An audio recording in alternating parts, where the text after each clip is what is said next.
Imagine digging in central China and stumbling upon a tomb so massive, so wealthy, that archaeologists immediately knew they'd found something extraordinary. This wasn't just any grave. This was the final resting place of someone who ruled 5,000 years ago, possibly China's first king. In October 2024, archaeologists announced a discovery that's rewriting what we know about prehistoric China.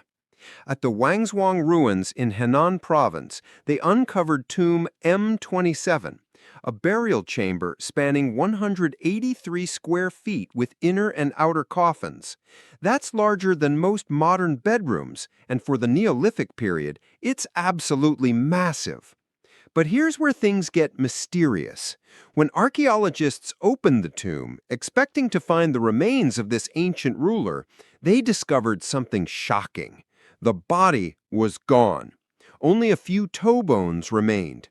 The tomb had been violently looted in ancient times, with jade ornaments scattered everywhere and ceremonial stone blades deliberately smashed to pieces.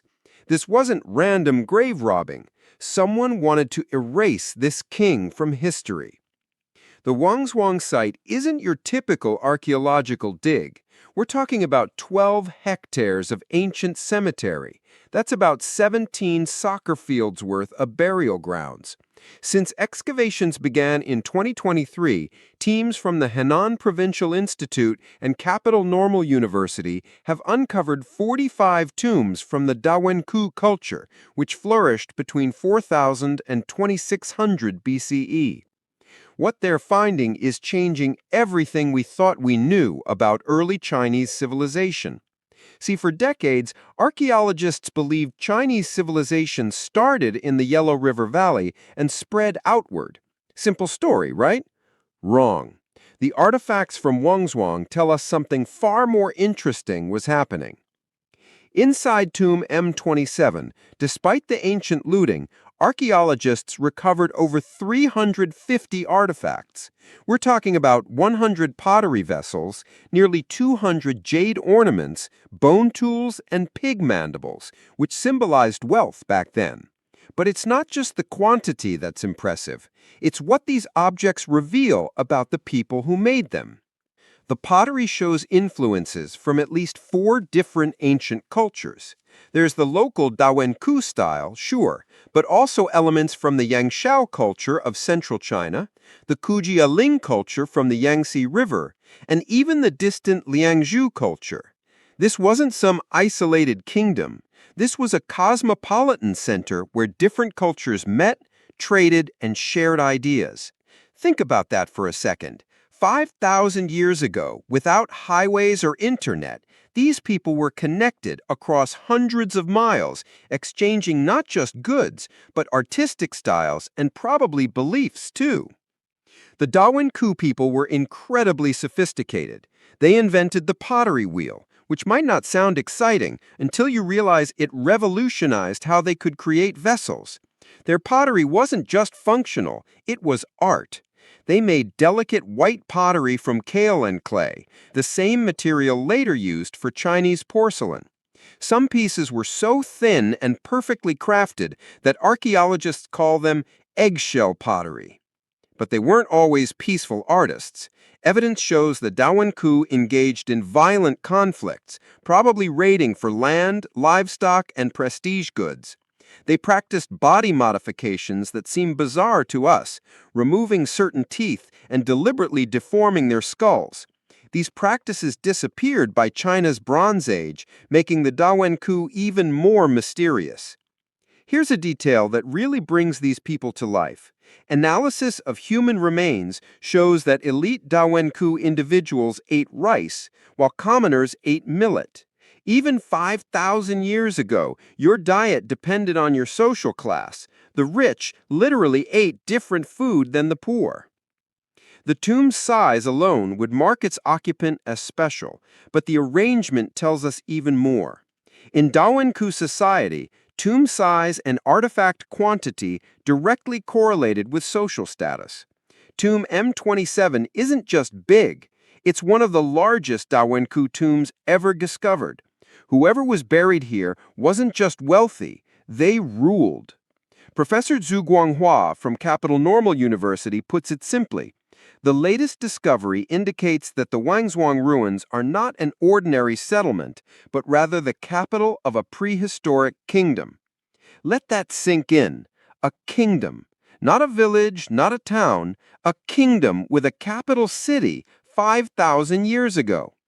What makes this even more significant is that China's National Cultural Heritage Administration named Wangzhuang one of the top 10 archaeological discoveries of 2023. That's an honor they don't hand out lightly. The site covers an estimated 630,000 square meters total, and archaeologists have barely scratched the surface. Future excavations will explore the workshops where craftsmen made these incredible artifacts, and the dwellings where ordinary people lived. The violence done to this tomb raises questions we may never answer. Who desecrated this king's grave? Was it enemies from another kingdom? Rivals within their own society? The deliberate breaking of ceremonial objects suggests this wasn't just about stealing treasure. Someone wanted to destroy the king's power, even in death. The Dawenkou culture eventually transformed into the Longshan culture, famous for its distinctive black pottery. The Longshan inherited not just territory, but also cultural practices from the Dawenkou. That elegant black pottery you see in museums, its roots trace back to these innovative Neolithic peoples. But here's what really matters about this discovery. It proves that 5,000 years ago, China wasn't a collection of isolated villages slowly developing civilization. It was already home to complex societies with kings, capitals, trade networks, and cultural exchange spanning thousands of miles. The evidence from Wangzhuang shows prehistoric peoples actively mixing different cultural traditions to create something new. They weren't just copying, they were innovating, blending influences from the eastern coastline, the central plains, and the southern river valleys into their own unique style. This challenges the old idea that civilization spread from one central point. Instead, we're seeing multiple advanced cultures developing simultaneously and interacting with each other. It's not a simple story of progress from primitive to advanced. It's a complex web of connections, conflicts, and creativity. What do you think happened to the king's body? Was it destroyed by enemies or hidden by loyal followers? That's a mystery that may never be solved. As excavations continue, each artifact adds another piece to the puzzle. The jade ornaments scattered throughout the tomb would have taken countless hours to create. As jade is too hard to carve with metal tools, it has to be slowly ground down with abrasives.